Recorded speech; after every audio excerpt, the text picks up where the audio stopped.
करने के लिए उपस्थित हुए हैं। कल हमने उत्तम तप धर्म के बारे में चर्चा की थी। हमारे जैन धर्म में सर्वाधिक महत्व तप और त्याग को दिया गया। जैन धर्म की ये परिकल्पना रही है कि प्रत्येक जीव को अपने अपने कर्मों की निर्जरा के बिना मुक्ति पद की प्राप्ति नहीं होती। अनादि काल से जिन कर्मों का यह जीव संचय करता है, जब तक वो कर्म से रहित अवस्था नहीं आ जाती, तब तक इस जीव को मुक्ति की प्राप्ति नहीं होती। उन कर्मों की निर्जरा दो प्रकार से होती है, एक सकाम निर्जरा और एक अकाम निर्जरा। सकाम निर्जरा प्रत्येक जीव की हो रही है। आज हम लोग जितने भी यहाँ बैठे हैं, हम सबकी निर्जरा हो रही है, लेकिन वो कौन सी निर्जरा है? कहा कि वो सकाम निर्जरा है, जो कर्म उदय में आकर के अपना फल दे करके चले जाते हैं, वो सकाम निर्जरा है। और अकाम निर्जरा जो कर्म अभी सत्ता में पड़े हुए हैं, उनको तप के माध्यम से जो उनकी निर्जरा की जाती है, उनको हटाया जाता है, वो अकाम निर्जरा है।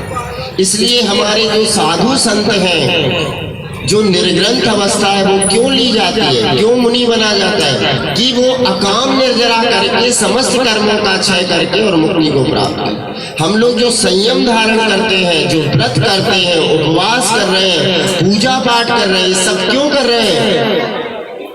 कि हमारी अकाम जो कर्म सत्ता में पड़े हुए हैं, वो नष्ट हो जाए, या जो कर्म आने वाले हम लोगों के वो शुभ कर्म आए, उससे हमारा शुभाश्रव हो। सकाम निर्जरा तो प्रति समय हो रही है। कई जीव अगर ऐसा माने, अगर कोई ऐसा माने कि जो काम होना होगा सो हो जाएगा, नहीं होना सो नहीं होगा। कुछ ऐसे भी लोग होते कि नहीं, ऐसा मानते जो होना है सो होगा। अगर ऐसा मान लिया जाए तो किसी भी जीव को मुक्ति की प्राप्ति नहीं होगी। वो पुरुषार्थ क्यों करेगा? क्योंकि जब होना होगा सो हो जाएगा।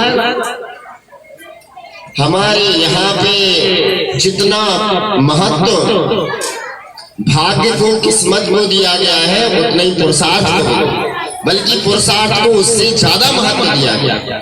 बिना पुरुषार्थ किए कोई भी आज तक मुक्ति को नहीं गया है। पुरुषार्थ करना पड़ता है। प्रति समय हम सब के आत्मा में कर्मों का आश्रय होता है। अभी यहाँ बैठे हैं तो भी कर्मों का आश्रय हो रहा है कि नहीं हो रहा है? जब हम सो जाते हैं उस समय भी कर्म का आश्रय होता है। तो आप ये बताओ, कोई ये कहे कि जब हम सो गए तो हमारी क्या गलती है? कौन से कर्म आएंगे सोते समय? कौन से कर्मों का आश्रय होगा? बताइए, शुभ का कि अशुभ का? शुभ का, अशुभ का? अरे दो ही तरह का आश्रय होना है अभी तो, या तो शुभ आश्रय होगा या अशुभ आश्रय होगा। तो जब आप सोओगे तो उस समय कर्म का आश्रय होगा या आश्रय होना रुक जाएगा? होगा कर्म का आश्रय। तो जब कर्म का आश्रय होगा तो कौन सा होगा, शुभ आश्रय या अशुभ आश्रय? शुभ, अशुभ नहीं? शुभ भी हो सकता, शुभ क्यों नहीं हो सकता? देखो, दोनों प्रकार का आश्रय हो सकता है, या तो शुभ होगा या अशुभ होगा। एक बार बर्णी जी थे, वैसे गणेश प्रसाद जी बर्णी, नाम सुना होगा। बर्णी जी एक बार आहार करने के लिए गए। मेरी जीवन गाथा उनकी पुस्तक है, उसमें लिखा हुआ है, दृष्टांत मैंने पढ़ा था। उसमें लिखा कि वो आहार करने गए श्रावक के घर।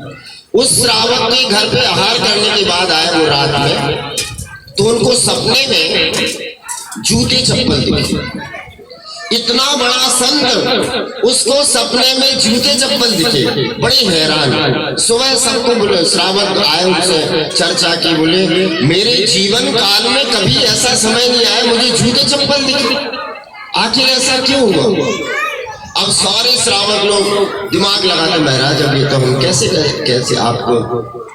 एक श्रावक कहता है उनमें से कि महाराज जी ये तो नहीं कह सकते आपको क्यों दिखे जूते चप्पल, लेकिन कल जिनके घर पर आपका आहार हुआ था उनके घर में महाराज जी जूते चप्पल का व्यापार होता है, उनके घर में जूते चप्पल की दुकान।